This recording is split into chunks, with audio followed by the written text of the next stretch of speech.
Oke, kali ini kita bakal bahas sebuah konsep iman yang, jujur aja cukup menantang. Ini datangnya dari seorang teolog, Oswald Chambers. Dan idenya ini bisa jadi bakal ngebolak-balikin cara kita ngelihat soal ketaatan sama Tuhan. Nah, ini nih inti masalahnya. Pertanyaan yang kayaknya sering banget jadi pergumulan kita semua kan? Di satu sisi, kita pengen banget ngerti dulu semuanya, baru jalan.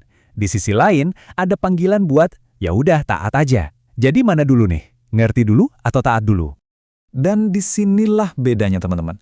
Secara natural, ya, manusiawi banget, kita itu pengennya punya peta lengkap sebelum berangkat. Kita pengen tahu alasannya apa, tujuannya kemana, baru deh kita mau jalan. Tapi Oswald Chambers ini ngajarin jalan iman yang jujur aja kebalikannya. Katanya, jalan dulu, taat dulu, nanti juga bakal paham di tengah jalan. Oke, biar kita bisa ngerti konsep ini lebih dalam, kita akan bedah 5 bagian penting.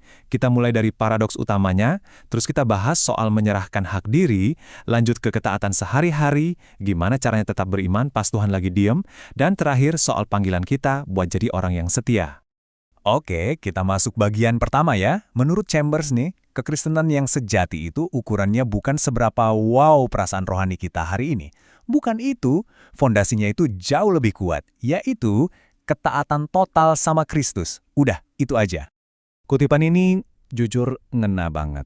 Seringkali kita mikir, oh aku butuh ikut seminar lagi, aku harus baca buku lebih banyak, aku kurang pengetahuan. Tapi Chambers seolah-olah nepuk pundak kita dan bilang, masalahnya seringkali lebih simpel dari itu, kita cuma kurang taat sama apa yang sebenarnya udah kita tahu. Oke, lanjut. Terus fondasinya apa dong buat bisa taat kayak gitu? Nah, ini semua ternyata dimulai dari satu tindakan yang bisa dibilang radikal, yaitu melepaskan kendali dan menyerahkan hak-hak pribadi kita. Ini langkah pertama yang paling penting loh. Sebelum kita ngomongin taat dalam bentuk aksi, harus ada penyerahan dulu di dalam hati. Ini kayak sebuah keputusan sadar di mana kita bilang, "Oke Tuhan, bukan mauku lagi, tapi maumu aja yang jadi." Dan Alkitab sendiri jelas banget soal ini. Menyangkal diri itu bukan sekedar pilihan buat yang mau hidupnya lebih rohani. Bukan, itu tuh syarat mutlak buat jadi muridnya. Disinilah titik start perjalanan iman yang taat itu dimulai. Oke, fondasinya udah. Sekarang pertanyaannya, iman yang kayak gini tuh dipraktekinnya di mana? Jawabannya mungkin bakal bikin kaget. Ternyata bukan di momen-momen besar atau di atas panggung, tapi justru di dalam rutinitas kita sehari-hari. Kita kan seringnya nyari momen yang spektakuler ya, padahal Tuhan itu seringkali lebih tertarik sama kesetiaan kita di hal-hal kecil yang gak ada orang lihat. Kekudusan, karakter, itu semua dibentuk bukan dari satu kejadian besar, tapi dari ribuan pilihan kecil yang kita ambil setiap hari. Jadi, ketaatan harian tuh kayak gimana sih bentuknya? Ya, bisa sesimpel kita tetap komitmen buat berdoa meskipun lagi nggak mood. Atau pas ada kesempatan bohong dikit demi keuntungan, kita milih buat jujur. Atau pas lagi diprovokasi orang, kita milih buat sabar. Nah, hal-hal kecil kayak gini, inilah arena pertarungan iman yang sebenarnya.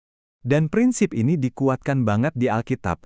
Tuhan itu ngelihat hati kita, ngelihat kesetiaan kita di tugas-tugas yang mungkin buat dunia itu, sepele banget. Tapi justru dari situ, dari hal-hal kecil itulah kepercayaan buat hal-hal yang lebih besar itu dibangun. Nah, sekarang kita masuk ke bagian yang mungkin paling berat nih. Gimana caranya kita tetap taat pas doa-doa kita rasanya mentok di langit-langit dan Tuhan rasanya jauh banget?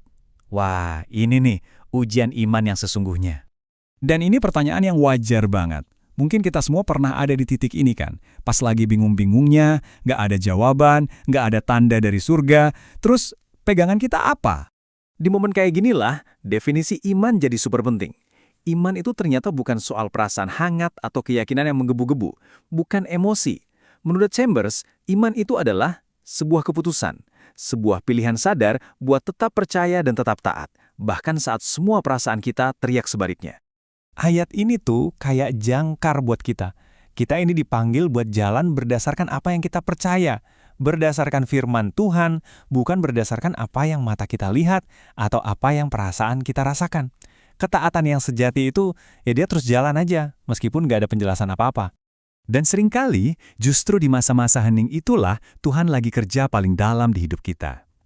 Chambers percaya kalau penderitaan itu seringkali jadi alat Tuhan buat memurnikan iman kita. Fokusnya Tuhan itu ternyata bukan soal apa yang kita capai, tapi soal kita jadi siapa. Soal pembentukan karakter kita. Oke, Akhirnya, semua obrolan ini membawa kita ke satu kesimpulan yang bisa mengubah cara kita melihat tujuan hidup. Ini soal menggeser fokus kita. Bukan lagi soal sukses menurut ukuran dunia, tapi soal setia menurut ukuran Tuhan. Jadi, intinya begini. Udah saatnya kita berhenti ngukur kerohanian kita pakai perasaan, yang kan naik turun terus. Pertanyaan yang jauh lebih penting untuk ditanyakan ke diri sendiri itu bukan, apakah aku lagi ngerasa deket sama Tuhan? Tapi, apakah aku lagi taat sama Tuhan? Nah, itu dia ukuran yang sesungguhnya. Dan ayat terakhir ini kayaknya merangkum semuanya dengan sempurna. Yesus sendiri yang bilang kalau kita cinta sama Dia, buktinya adalah kita menuruti perintahnya. Jadi, bukti cinta kita itu bukan perasaan, tapi ketaatan. Sesederhana itu. Jadi, sebagai penutup, mungkin ini pertanyaan buat kita renungkan sama-sama. Pada akhirnya, apa sih ukuran sejati dari iman kita? Apakah seberapa banyak yang kita tahu? Atau seberapa wow perasaan kita? Atau jangan-jangan ukurannya adalah seberapa taat kita pas nggak ada yang lihat, dan pas kita sama sekali nggak ngerti kenapa? Mungkin itulah iman yang sejati?